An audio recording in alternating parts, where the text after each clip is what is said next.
Hello, viewers, and welcome back to the Idol family. Today, as a mom, I am making a video about my son's superpowers for all of my friends, family, and future caregivers for my son, and as well for him, so that one day he learns what we've done to discover and learn about his wonderful and magical brain and his superpowers. In March 2019, we took Grant to Boyer's Children's Clinic. He was 2 years and 6 months old for a 45-minute quick evaluation. The results were normal with no issues, and they figured that he would grow out of his speech delay. I chalked up any of my concerns to probably just bad parenting. In January 2020, Swedish Children's Occupational Therapy evaluation. He was 3 years and 3 months. Diagnosis was sensory processing difficulties. We were urged to get a neuropsychological assessment as they were concerned about possible autism. The appointment was scheduled for March, but then the pandemic hit. We continued with virtual and in-person occupational therapy. In September 2020, we went to UW's Center for Human Development and Disabilities. He was 3 years and 11 months. Diagnosis: ADHD, social emotional delay, immature grasp development, and sensory processing disorder. Reevaluate in 1 year for some autism flags that they were a little bit concerned about. December 2020, we followed up the previous evaluation with an IEP evaluation through Seattle Public Schools. He was 4 years and 2 months. The diagnosis came back again as ADHD and sensory processing disorder. Therapies included digital and in-person occupational therapy at home and in his school. Tarun and I retained a parenting coach for over a year to learn and implement PCIT, Parent-Child Interactive Therapy. This kept Grant from developing a common other disorder called ODD that usually shows up in ADHD children. October 2021, we followed up his previous year's evaluation at the UW CHDD, Center for Human Development and Disability. He was 5 years old at this time, and he had improved quite a bit, but they still determined that there was still ADHD and sensory processing disorder. Currently, he is showing signs of having learning difficulties in reading and comprehension that is very common in children with ADHD. We are aware and working on that. So those are all the facts and the dates of when we had Grant evaluated. But let me go in and talk about how all of this sort of developed. Grant was a wonderful baby, and him and I had a wonderful bond. He started walking at 9 months and was quickly running after that. I remember when I would take him to the playground, he would run up to the big kids' playground and he would dangle himself off of the very tippy tops, and I would yell and scream for him to get down, to the point that other parents would actually abandon their children and come to try to help me. These are some of my earliest memories with Grant, and they're very traumatic ones. But him and I had a lot of fun together.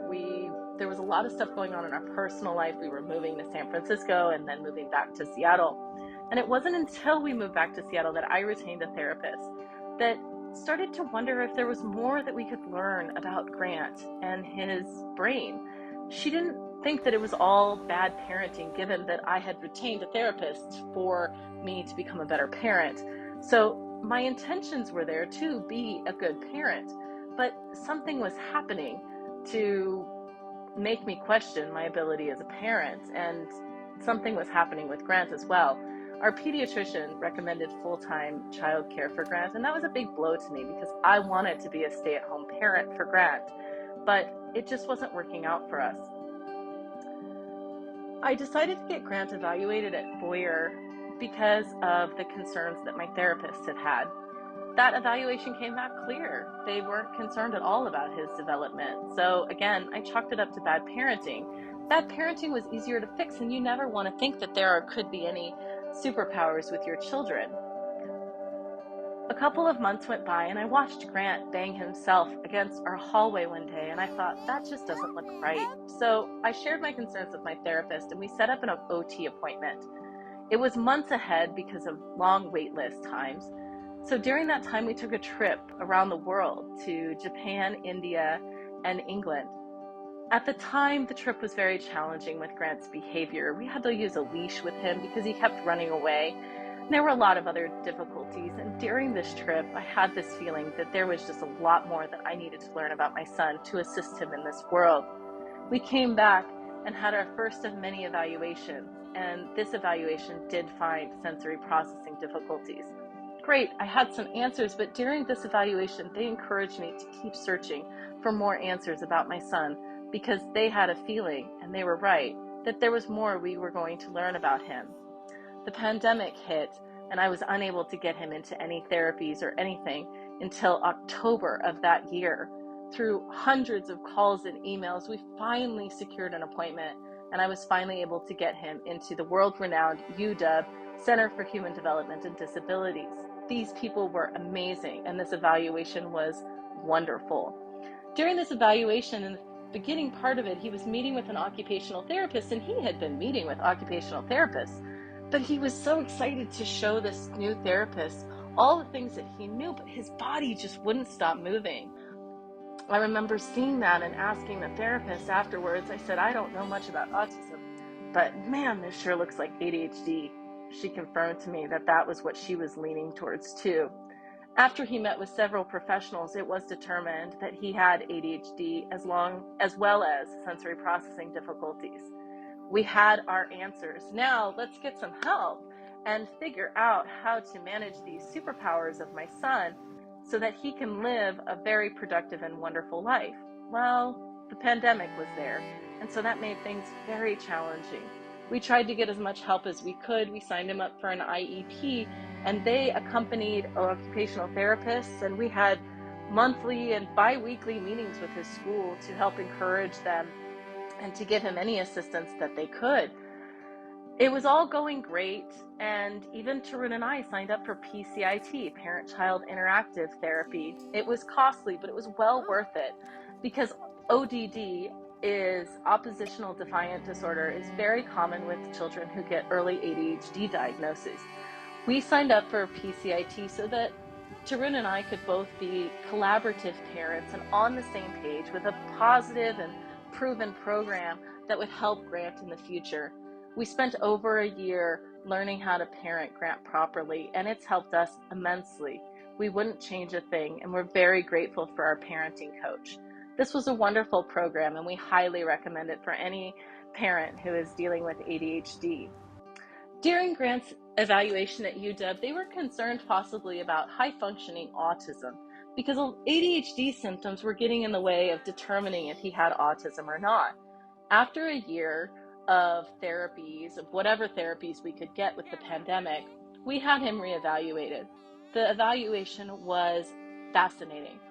He still does have profound ADHD and sensory processing difficulties, but his brain has worked in such an amazing way that he's actually ahead, if not already meeting, a lot of his developmental markers, which is so fascinating because a lot of ADHD kids tend to fall behind because of their inability to pay attention. Grant hasn't had that, and we are so blessed with that.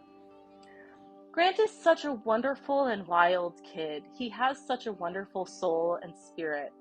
I went on this journey to find out more about my son and to recognize and understand these superpowers of his so that really in the future, if these behaviors do get in the way, people still can recognize his beautiful heart and his wonderful wild nature. This is my gift that I'm trying to give to my son, and this is how I'm trying to be the best mother as possible to him.